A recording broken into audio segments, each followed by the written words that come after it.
This program provides education, not advice. Sponsors pay a fee for endorsements and interviews. See the truthayf.com disclosure page for details.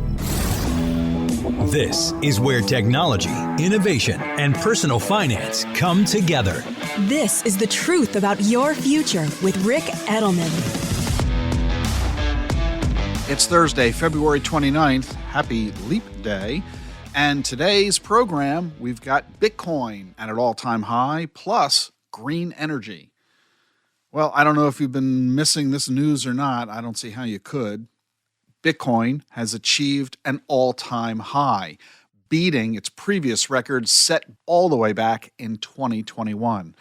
I've been trying to educate you about Bitcoin, blockchain, digital assets broadly for years and years on this program. I first got involved in Bitcoin back in 2012 and began recommending Bitcoin in 2014 when it was about $400 in price.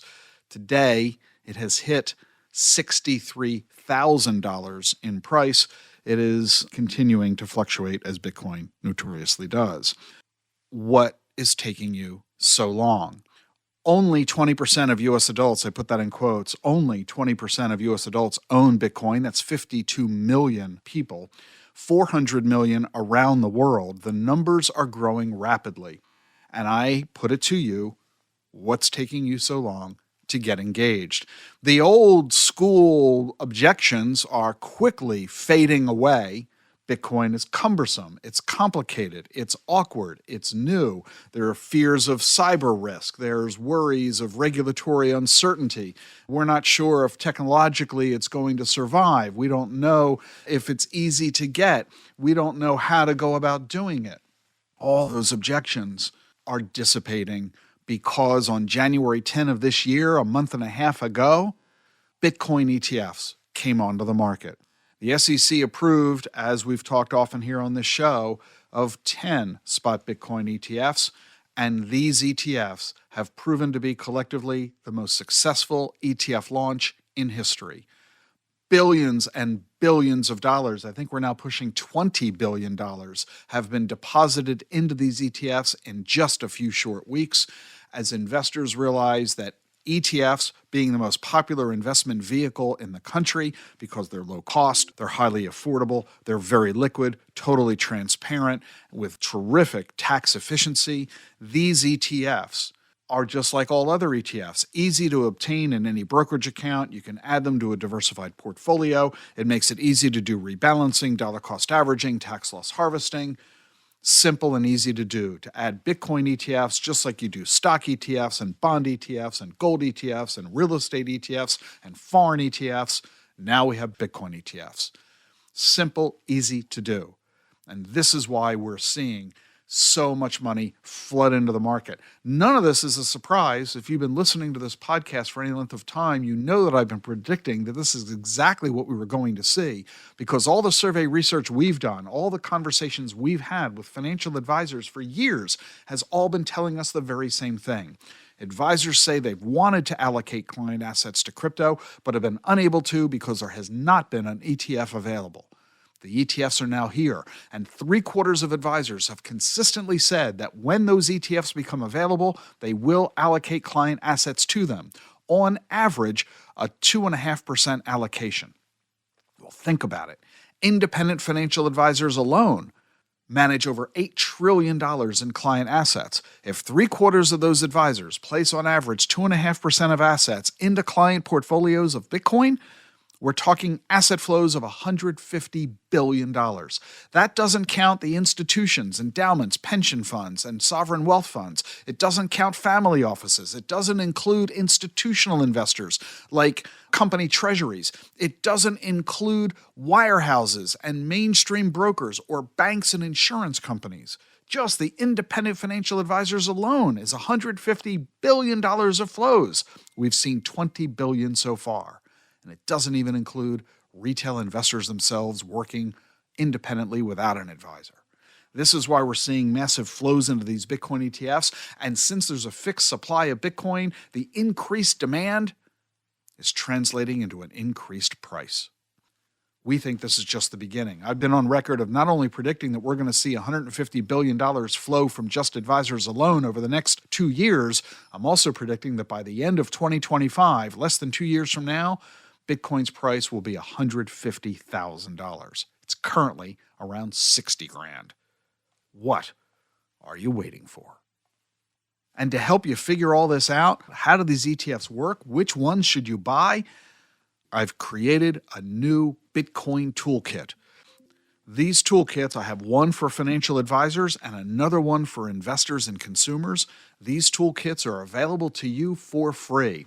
Cool little grid, one page that gives you a comparison of all of these ETFs, showing you all the details, how they differ, why you should emphasize one over another, plus a lot of other content helping you understand what these are, how they work, how they fit into a diversified portfolio.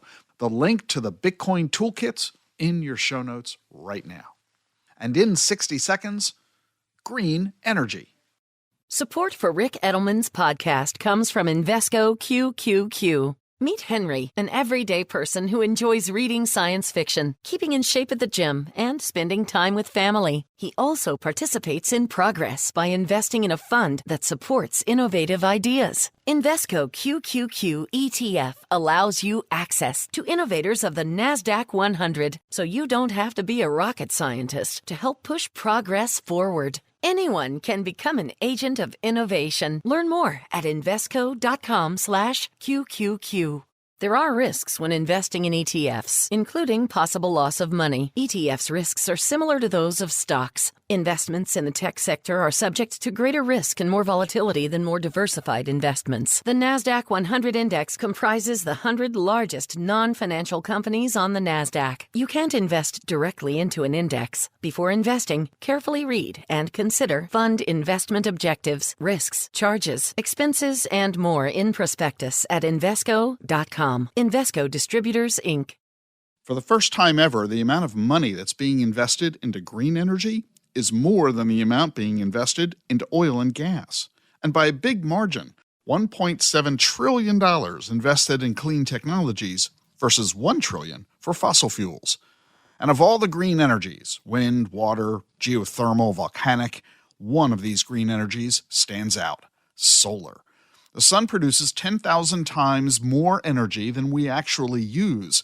All we've got to do is figure out how to grab it, store it, and transmit it. And we've got to do those three things economically. So investments this year into solar power are going to hit $400 billion. Compared to oil, that's only getting $370 billion.